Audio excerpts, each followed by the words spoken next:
On my 18th birthday, I didn't get a cake or balloons or even a card. What I got was the truth.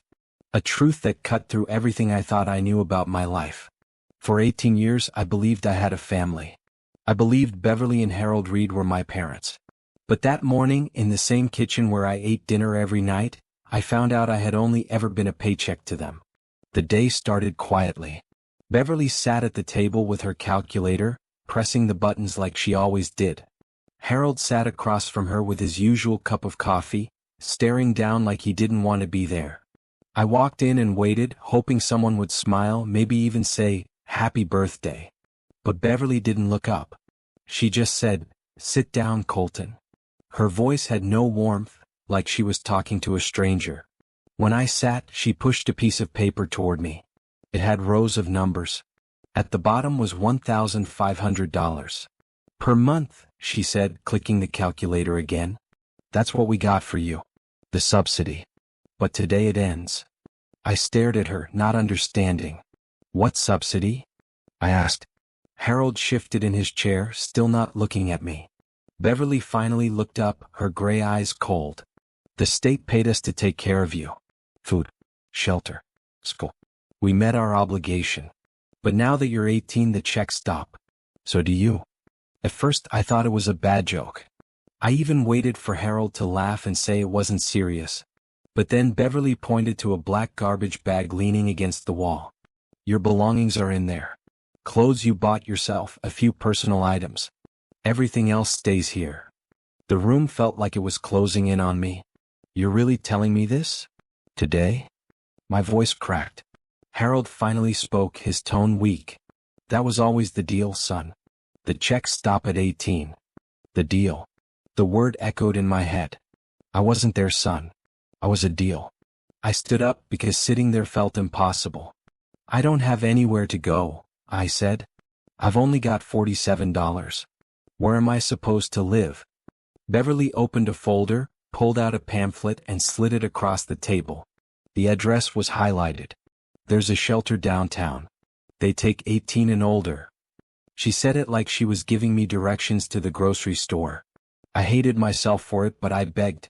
"Please, just give me a week. I'll pay rent." Beverly shook her head. "With what? That little job at the garage? 30 hours at minimum wage won't cover rent." Harold suddenly stood up, grabbed his keys and walked to the door. "Good luck, Colton," he said softly. Then he left, the sound of his truck starting filling the silence. I picked up the garbage bag. It was so light it almost slipped from my hand. 18 years of my life, and it fit into one plastic bag. No family photos. No birthday cards. Nothing that proved I had ever belonged. "Did you ever think of me as your son?" I asked Beverly. She checked the clock and went back to her calculator. We met the terms. And just like that, I knew my childhood had ended. When the clock hit noon, Beverly stood up and walked to the door. She didn't even look at me when she said, "Leave the keys on the counter. The house will be locked when I leave." Then she pulled out her phone and started making a call, like I wasn't even standing there. I picked up the garbage bag and stepped outside. The air was warm, but I felt cold. The house I had lived in for 18 years stood behind me, but it never really felt like mine. Now I knew why. I walked down the sidewalk, the bag cutting into my hand. My whole body felt heavy, but the bag felt light, almost like proof of how little I truly had. Neighbors were mowing their lawns, kids were riding bikes, families were laughing. To them, it was just another Saturday. To me, it was the day my life ended and started at the same time. I didn't know where to go. I only had $47 in my wallet. I looked at the pamphlet Beverly gave me. The shelter was downtown, at least an hour's walk. I didn't even own a car. I had been saving for community college, but that money was barely $800. Not nearly enough for rent anywhere. So I walked. Every step felt unreal, like I was walking out of a dream I hadn't realized was fake until now. My shoes rubbed against my heels and sweat ran down my back, but I didn't stop. I thought about Harold. He had taught me how to fix engines, change oil, patch drywall. For years I thought those lessons were his way of caring. Now I wondered if it was just his way of keeping me busy. I thought about Beverly's hands. Hands that had packed my school lunches and signed my report cards. But now I knew she had done it because the state required it, not because she cared. By the time I reached downtown, my feet ached and my mouth was dry. I stood outside the shelter, staring at the doors. People were going in and out, carrying bags like mine. Their faces looked tired, older than they probably were. For a moment, I almost turned back. I didn't want to admit that I belonged here. But I had no choice. Inside, the air smelled like disinfectant and old clothes. A woman at the desk looked up at me. "First time?" she asked. I nodded, unable to speak. She handed me a form. "Fill this out. You'll get a bed and a locker. Showers are down the hall. Dinner is at 6. That was it. No questions about who I was. No concern for my story. Just paperwork and rules. I sat on a bench and filled out the form with shaking hands. Name, Colton Reed. Address, none. Emergency contact, none. When I handed the form back, she gave me a small key on a string. Locker 37. Don't lose it. I walked to the dorm room. Rows of metal beds lined the walls, each with a thin mattress and a gray blanket. Some people were sleeping, some were staring at the ceiling, some just sat quietly like their minds had given up. I dropped my garbage bag beside the bed and sat down. The springs creaked under my weight. For the first time in my life, I realized I was completely alone. The first night in the shelter was the hardest. I lay on the thin mattress, staring at the ceiling, listening to people snore, cough, or mutter in their sleep. Every sound reminded me I was surrounded by strangers, but at the same time, I had never felt more alone.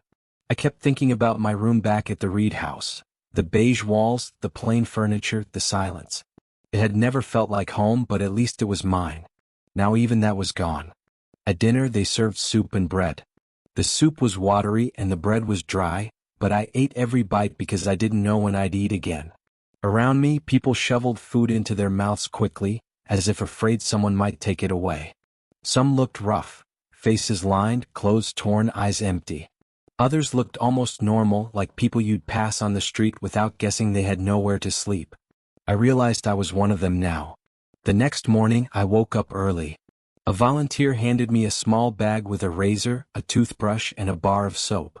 "Keep yourself clean," he said. "Makes it easier to find work." His words stuck with me. If I was going to survive, I couldn't let myself sink.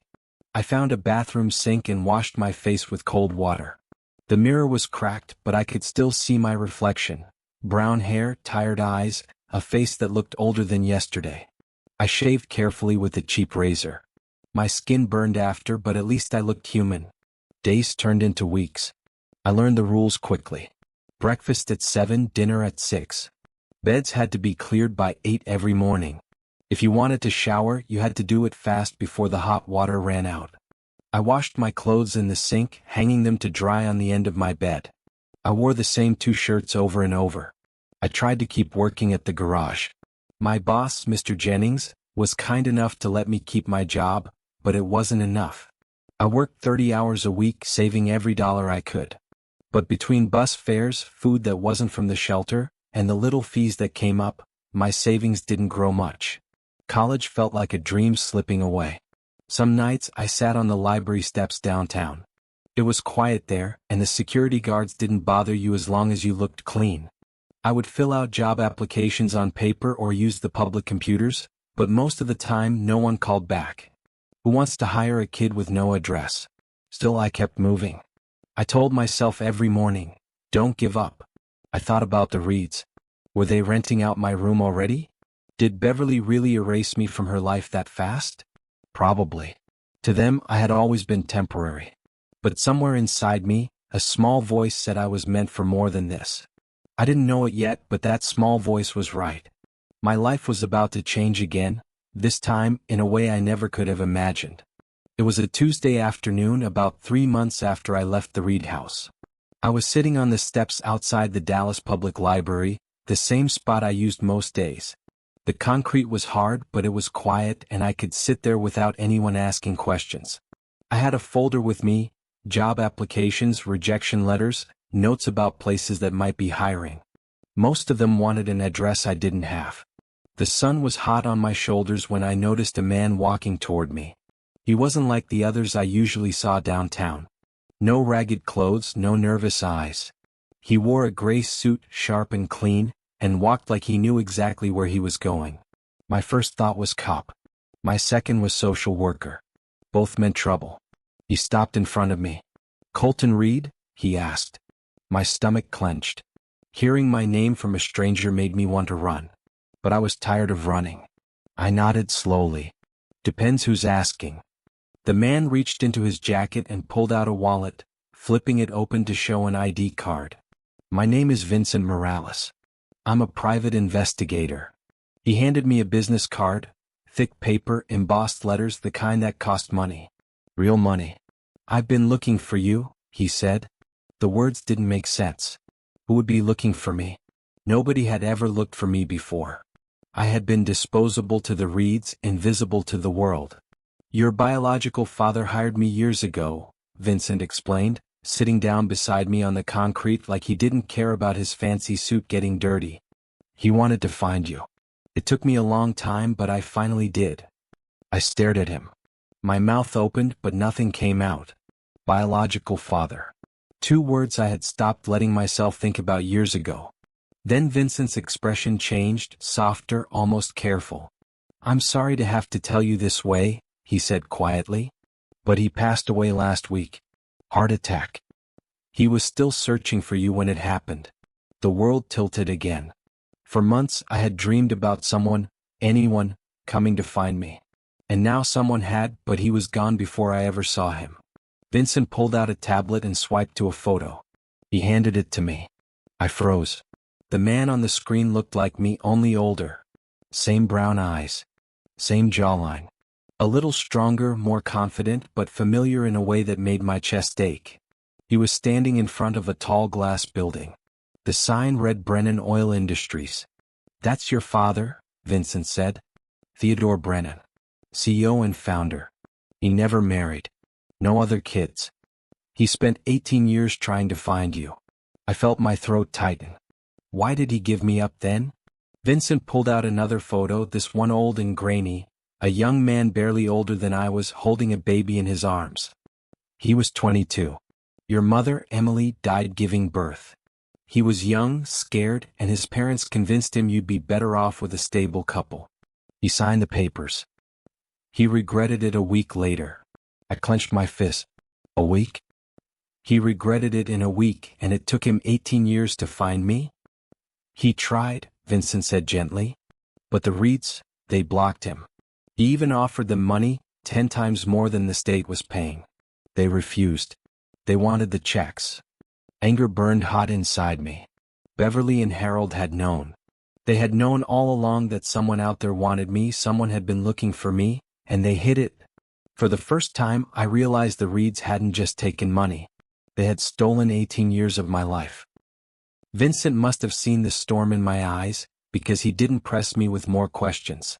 Instead he said, "There's something else. We need to go to a lawyer's office. Your father left instructions." I almost laughed. A lawyer? Instructions? I was sitting there in worn-out shoes with $47 left to my name. What could a lawyer possibly want with me? But Vincent's face was serious, and something about the way he said, "your father," made me stand up and follow him. His car was parked at the curb, a sleek black sedan that smelled of leather and coffee. I sank into the seat, feeling like I had stepped into another world. The air conditioning hummed softly. Classical music played on the radio. It was so far from the buses and shelter halls I was used to that I couldn't speak for a while. We drove into downtown Dallas, toward a building I had walked past dozens of times but never entered. A skyscraper with mirrored glass, towering above everything. We rode the elevator up to the 40th floor. My stomach churned the whole way. A woman in a navy suit met us in a conference room with walls of glass. She introduced herself as Miss Chin, an attorney. She shook my hand firmly and said, "Mr. Reed, I'm sorry for your loss." Mr. Reed. Nobody had ever called me that in such a formal, respectful tone.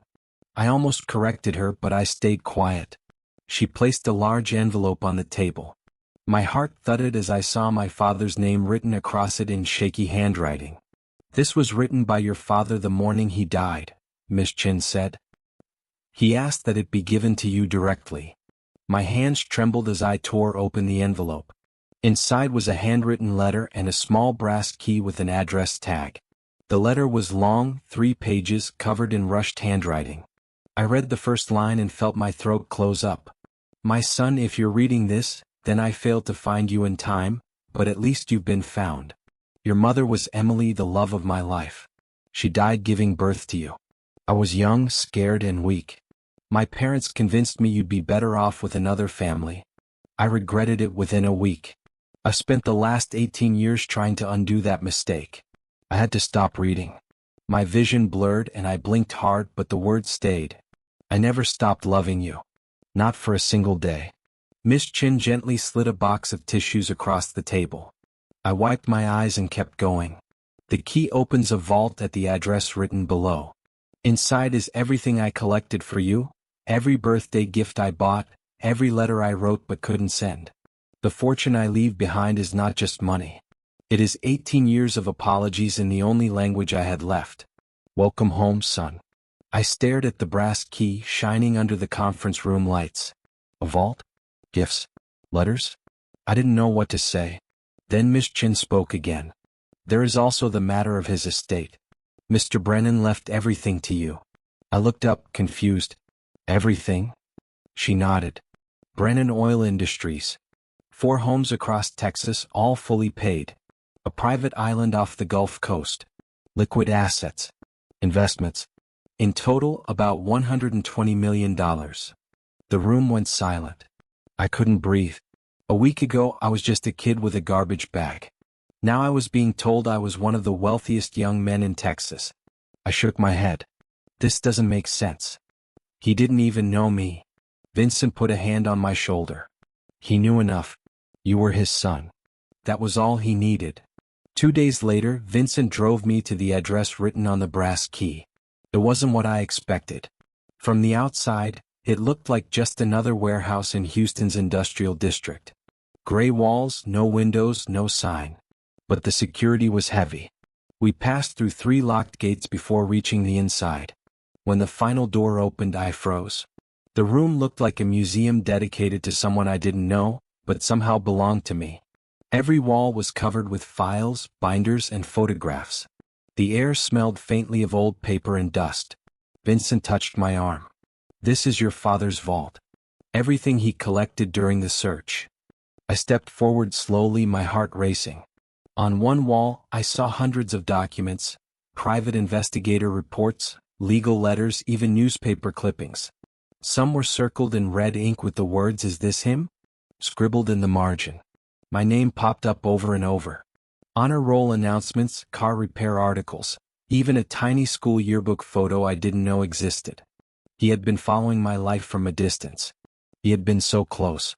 In the center of the room were stacks of wrapped boxes. Birthday gifts. 18 of them, each labeled with my age. I reached out with shaking hands and picked one up. A small toy fire truck. The note taped to it said, "Every boy should have a truck. Age 4. My throat burned. Another box held a baseball glove. Age 9. I would have taught you how to catch. Then I saw a set of car keys attached to a tag. Age 16. Your first car, a Mustang. Just like your mother loved. The weight of it hit me all at once. He had been planning my life even though he couldn't be in it. For every year Beverly had handed me a generic card or socks, Theodore had been buying something real, something thoughtful, something filled with love I never received. On a desk in the corner, stacks of letters were organized by date. I picked one at random. The paper was yellowed slightly at the edges. The handwriting was careful. Colton, you're 13 today. I wonder if you like science. I loved chemistry at your age before I discovered petroleum engineering. I hope someone is teaching you to throw a curveball. I hope someone tells you they're proud of you. I am, even from afar. I bought your school photo today. You look serious, thoughtful. You ground me. You remind me why I'm building this. All of this is for you. My chest tightened and I had to sit down. The letter shook in my hands as tears blurred the words. Then Vincent pulled a small USB drive from a folder. This is labeled Final Message, he said softly. We plugged it into a laptop on the desk. My father's face filled the screen. His eyes were tired, but his voice was steady. "Colton," he said. "Tomorrow I fly to Dallas. You turn 18. I'm taking you to dinner. Somewhere nice. With chocolate cake. I never got to see you blow out candles. I have 18 years of wishes saved up. All of them are the same: bring my boy home." The timestamp read March 12, 11:47 p.m. He died 6 hours later. I couldn't move after watching that video. My father's voice echoed in the quiet vault, and I felt like time had stopped. He had been so close. Just 2 days before my birthday, he was making plans to meet me, buying a plane ticket, imagining us at a table with chocolate cake. I pressed my hands to my face and let out a sound I didn't recognize. It was grief, anger, and longing all mixed together. Vincent let me sit there for a while without saying anything. Finally, he slid a folder across the desk. "You need to see this too." I opened it. Inside were letters, emails, and legal papers. At the top of one page, bold and underlined, were the words, "Failed adoption recovery, Reed family." My heart pounded as I read. 3 years ago, my father had finally found me. He knew I was with Beverly and Harold. He had written them letters, begged them to let him contact me. He even showed up at the house once. But Beverly had responded with lawyers. She threatened harassment charges. She filed for a restraining order. She made sure he could never reach me. There was one email that made my blood boil. Beverly had written to his lawyer, "Mr. Brennan's contact attempts are disruptive to our family structure. Colton is thriving in our care and does not need confusion from a biological parent. Any further attempts will result in legal action. The subsidies we receive are irrelevant and should not be considered motivation." Irrelevant. She had written that while cashing checks with my name on them. My fists clenched so tight my knuckles hurt. She had known. She had known that someone out there wanted me, desperately wanted me, and she hid it just to keep the money flowing. Vincent's voice broke through my thoughts.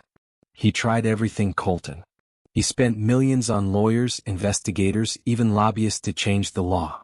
But the Reeds blocked every attempt." I thought back to the years I had begged Beverly to tell me about my birth parents.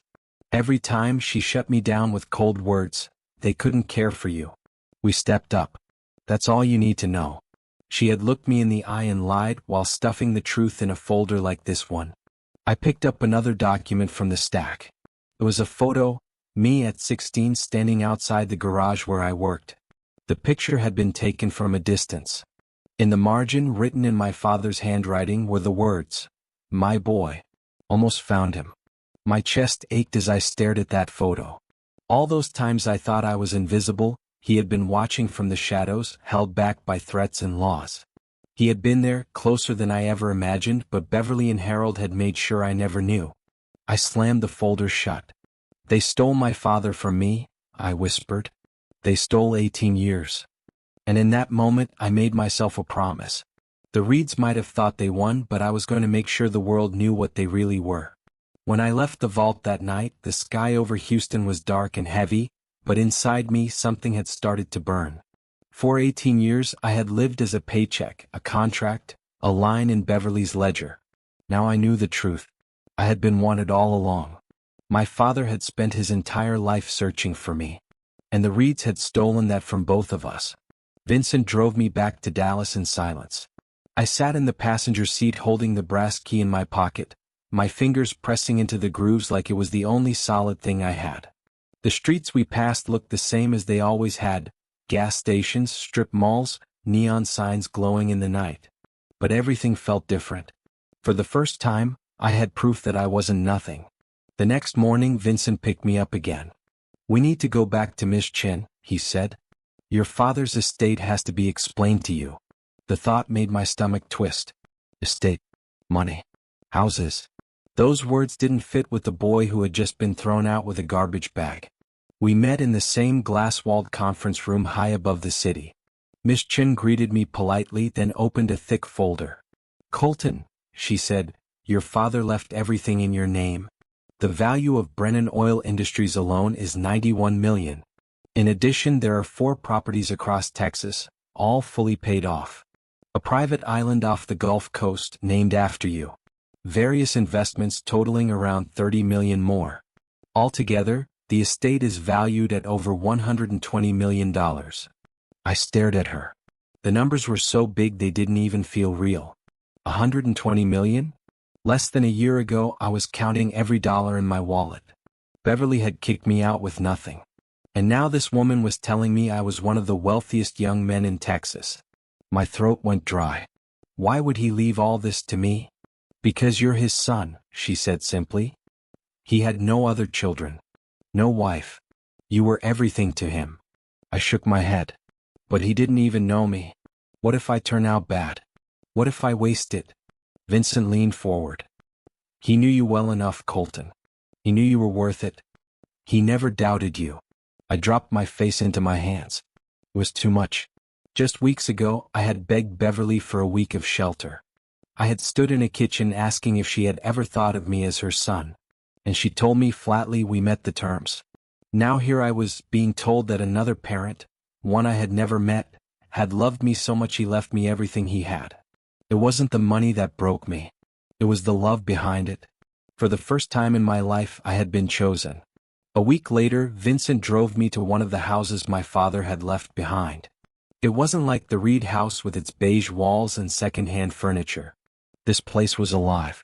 It was large but not empty, filled with things that showed personality, shelves stacked with books, framed photos of landscapes, paintings that carried color and warmth. This was Theodore's main home, Vincent said quietly as we walked through the front door. I stepped inside and froze. The air smelled faintly of cologne and leather. On a side table sat a pair of glasses, folded neatly on top of an open book. A bookmark rested halfway through. My chest tightened. It felt like he had just stepped out of the room and could walk back in at any moment. I walked slowly down the hallway, running my fingers across the walls. Every corner had a piece of him. A jacket draped over a chair. Papers scattered on a desk with handwritten notes. A framed photo of an oil rig standing proud against the Texas sky. Vincent followed me but gave me space. He didn't say anything as I moved into the study. The desk was piled with files, adoption law reforms, notes about foster care systems, even highlighted passages about children's rights. My father had been fighting for me even in his work. On the bookshelf were binders labeled by year. I pulled one out. Inside were reports from investigators, receipts, letters he had written to lawyers. It was overwhelming. He hadn't just thought of me occasionally, he had made me his mission. I sat in the leather chair behind the desk and found a photo frame turned face down. I lifted it. It was a picture of me, maybe 12 years old, taken from a distance at school. My father had kept it on his desk the whole time. Even though he couldn't reach me, he kept me close in the only way he could. Tears burned my eyes. For years I had begged Beverly for a photo on the wall, some proof that I mattered in their house. She never gave me one. And here, in a home I had never lived in, my face was already waiting. Later, Vincent showed me the other properties. A ranch outside Austin. A house by the water in Galveston. Another quiet retreat near Houston. And then he told me about the island. He called it Colton Island, Vincent said. He bought it when you turned 10. I stared at him in disbelief. He named an island after me? Vincent smiled faintly. Yes. He filled the house there with things he thought you might like. Sports gear, fishing rods, books. He wanted to be ready for any version of you. That night, lying in the big bed in my father's house, I couldn't sleep. For so long I had been told I was nothing more than a cost, an obligation. But here was proof that someone had believed I was worth everything. And as the thought sank in, I realized something. The Reeds hadn't just stolen my childhood. They had tried to steal my identity. But my father had given it back to me. The first few weeks living in my father's house felt unreal. Every morning I woke up expecting to see the gray walls of the shelter, the thin blanket, the smell of disinfectant. Instead, I opened my eyes to a warm room filled with books and sunlight, a bed that felt too big for one person. But the weight of what I had inherited pressed down on me. $91 million in a company, houses across Texas, an island with my name on it. I didn't even know how to write a check over $100, and now lawyers and accountants were calling me Mr. Brennan. I spent hours in my father's study reading his notes. He had been obsessed with adoption law. His files were filled with highlighted articles, legal challenges, and speeches he had drafted about protecting children in foster care. One line he underlined 3 times: "No child should ever feel like a transaction." Those words cut deep. That was exactly what the Reeds had turned me into. I realized the money wasn't just money. It was his fight. It was 18 years of searching, of trying, of refusing to give up. If I was going to honor him, I couldn't just spend it on myself. I had to continue what he started. One evening, Vincent and I sat at the kitchen table. He had become more than just the investigator who found me. He was now the closest thing I had to family. "What are you going to do with all of this?" he asked. I looked at the papers spread out in front of me: bank statements, company records, property deeds. "I don't want it to just sit here," I said. "I know what it's like to be thrown out at 18 with nowhere to go. I want to make sure no other kid ends up like me." Vincent leaned back in his chair. "Your father would like that." The idea grew inside me. At first it was just a thought. Maybe I could donate to the shelter where I stayed. But the more I thought about it, the bigger it became. I didn't want to just give money away. I wanted to build something. A foundation that could help kids who age out of foster care. Housing, education, jobs, things that give them a real chance. The next day I told Miss Chin. She smiled. "That's exactly the kind of decision your father hoped you would make." That night, I stood in front of the mirror in my father's bedroom. I didn't see the boy Beverly had dismissed with a garbage bag. I didn't see the invisible kid who blended into beige walls. I saw Theodore's son. Someone who had been loved, even from a distance. Someone who had been chosen. The Reeds had turned my life into numbers. But now I had the power to turn those numbers into something real. And I knew exactly where to start. The first place I went was back to the shelter. It felt strange walking through those doors again, not as a boy clutching a garbage bag, but as someone with the power to change things. The same woman sat at the front desk. She looked up, ready to hand me another form, but stopped when she recognized me. "Colton?" she asked, surprised. I nodded. "Yeah. I stayed here a few months ago." Her face softened. "I remember. You kept your bed neat. Always shaved. Most kids your age don't last here." I glanced around the lobby. The smell of disinfectant was the same. The tired faces of people waiting for beds were the same. I saw a boy sitting where I had once sat, holding a plastic bag like it was all he had. I felt my chest tighten. That had been me not long ago. I pulled an envelope from my jacket and placed it on the counter. "This is for the shelter," I said. "Use it to make things better here. Hot meals, clean blankets, whatever's needed." The woman's eyes widened when she saw the number on the check. "Colton, this is more than our yearly budget." "Then no one here should ever go hungry again," I said quietly. That night I couldn't sleep. I lay in my father's house, staring at the ceiling, thinking about the boy with the plastic bag. There were thousands like him. Kids aging out of foster care, turned away because they no longer brought in checks. Kids who felt worthless because people like Beverly and Harold treated them like numbers. The next morning I called Miss Chin. "I want to set up a foundation," I told her. "For kids who age out of the system. Housing, food, schooling, jobs. Real support, not just a pamphlet to a shelter." She didn't hesitate. "We can make that happen." I named it the Theodore Brennan Foster Foundation. It felt right. His name deserved to be tied to something that gave life, not something that took it. Within months, we opened the first transitional home for foster kids who turned 18. Not a shelter with thin mattresses, but a real house with warm meals, tutors, and mentors. I visited one afternoon and saw kids sitting around a table laughing over pizza. Their photos already hung on the walls. I swallowed hard, remembering the blank beige walls of the Reed house, where no photo of me was ever allowed. One boy, Marcus, 7 years old, handed me a crayon drawing. "Thank you for my family," he said. "They read me stories every night." I took the drawing home and placed it on my father's desk, right next to his glasses.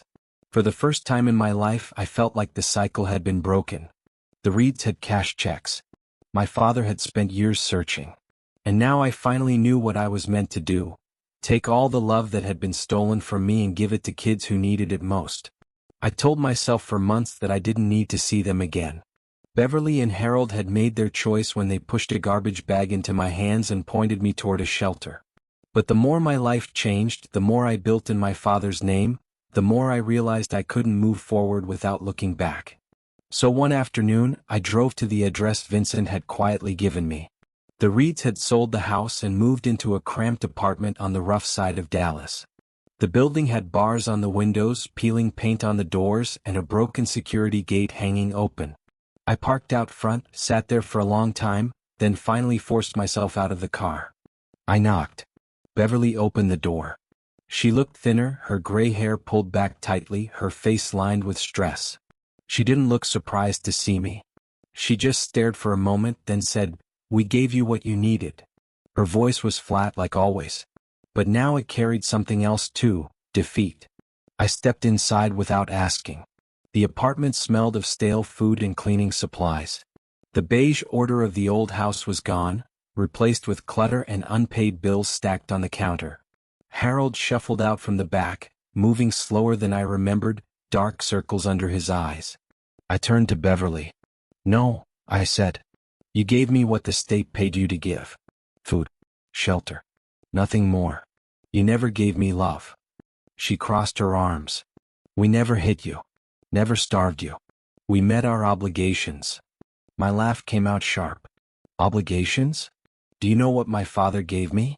He spent 18 years searching for me. He never gave up. He built an empire and left me everything, not because he had to, but because he wanted to. Because I was his son. You never saw me as that. You saw me as a check." Harold finally spoke. His voice was weaker than I had ever heard it. "We heard about the inheritance, Colton. If you could see your way to helping us out." He looked down at the floor. "We did raise you for 18 years. The audacity made my chest tighten, but I didn't feel rage anymore. Only pity." I pulled in a long breath. "You raised me for $324,000 in subsidies. By my calculation, you've been paid in full." Beverly's lips pressed together, her eyes cold, but for the first time, I saw something beneath the ice, fear. I stepped back toward the door. "The difference between you and my father is simple. You cashed checks. He gave me love I hadn't even earned. And because of him, other kids won't go through what I did. That's my family now. Not you." Neither of them said a word as I left. The door closed behind me with a dull click. I walked away lighter than I had in years, as if that final lock had broken and the past no longer held me prisoner. A few weeks later, Vincent suggested we visit the island. At first, I didn't want to. The thought of stepping into a place my father had built for me but never shared felt too painful. But part of me knew I needed to see it. I needed to understand just how much he had prepared, even when I didn't know he existed. We flew in on a small plane, the kind that rattles when the wind shifts. As we descended, I saw it below us, a strip of green surrounded by blue water, the waves catching sunlight like broken glass. The pilot pointed. "That's Colton Island." Hearing my name attached to a place like that made my throat tighten. The plane landed on a small runway cut into the trees, and we drove a short distance to the house my father had built. It wasn't a mansion. It wasn't designed to impress. It was simple, wooden, with wide porches that looked out over the water. Inside, though, every room was filled with things he thought I might want. Fishing rods leaned against the wall. Sports gear lined the shelves, baseball bats, soccer balls, a basketball hoop out back. There were stacks of books on every subject, from science to history to novels. He hadn't known what kind of person I would become, so he prepared for every possibility. In one room, a car magazine lay open on the desk, a sticky note stuck to the page. "Maybe he'll love cars like I do." Next to it sat a set of keys, my first car still waiting in storage. I walked through the room slowly, touching everything. My chest felt heavy, but not with anger this time, with something like belonging. For the first time, I felt like I had stepped into a place that was meant for me. That evening, I sat on the dock with a fishing rod. The sun dipped low, painting the water orange and pink. I didn't care if I caught anything. Just holding the rod he had chosen for me, sitting in a spot he had built for us, felt like being closer to him. Vincent sat nearby, quiet. He didn't need to say anything. I thought about all the nights I had spent in the shelter, lying awake, wondering if anyone in the world cared about me. And here was proof that someone had not only cared, but had built an entire world waiting for me. When the stars came out, I whispered into the night, "I made it, Dad. I'm here." The waves answered back with a gentle rhythm like a heartbeat. For the first time, I didn't feel like I was alone. Taking over Brennan Oil felt like stepping into another universe. One week I was filling out job applications on library steps, and the next I was sitting in a boardroom where people wore suits that probably cost more than everything I owned combined. At first, I didn't even try to speak. I just listened, my hands clenched under the table, pretending to take notes while my heart pounded. They talked about assets, dividends, percentages, things I barely understood. I felt like an imposter in a place I didn't belong. But then I remembered what Vincent told me. My father didn't build this empire because he wanted wealth, he built it because he wanted me to have a future. That thought gave me courage, enough to keep showing up, enough to start asking questions, enough to learn. The board members surprised me. I expected them to look at me like I was a kid out of his depth, but instead they treated me like Theodore's son. Some of them had known him for decades, and when they spoke about him, their voices softened. They told me stories about how every meeting somehow ended with him asking about me, about whether the company was strong enough to fund the next search. They laughed gently when they admitted that Brennan Oil had been, in their eyes, less of a company and more of a massive machine built for one purpose, to find me. And sitting there, hearing that, I realized this wasn't about proving I was smart enough to lead. It was about carrying forward the reason my father had built everything in the first place. At the same time, the foundation was taking shape. What began as an idea in my head turned into something real. Lawyers drew up the paperwork, accountants moved money into trust funds, and soon the first transitional home opened. Walking inside was like stepping into the life I wished I'd had. Bright walls, soft couches, photos of smiling kids already hanging on the walls. No beige silence. No calculators on the table. Just warmth. One night, I sat with a group of teens there, eating pizza while they argued over music and laughed at jokes I barely understood. Their voices filled the house with something I hadn't known growing up. Family. Vincent shifted his role too. He stopped being just the investigator who found me and became the one who searched for others. Together, we reunited 12 families in the first year. I stood back during those reunions, watching mothers and children collapse into each other's arms, watching years of distance close in seconds. Every time I thought of my father and the birthday dinner that never came. And every time I told myself that giving others the ending he never got was the closest I could come to giving it back to him. At night, when the weight of all of it pressed on me, the company, the foundation, the kids, I sat in his study. His glasses still rested on a book he never finished. His notes about adoption law still covered the desk. I talked to him there out loud like he was across from me. I told him about the meetings, the homes we were opening, the families we were reuniting. And every time before I turned off the light, I whispered the only thing I needed him to know. I hope I'm making you proud, Dad. Some nights I still see myself standing in that kitchen, Beverly with her calculator, Harold staring at the floor, the garbage bag waiting by the wall.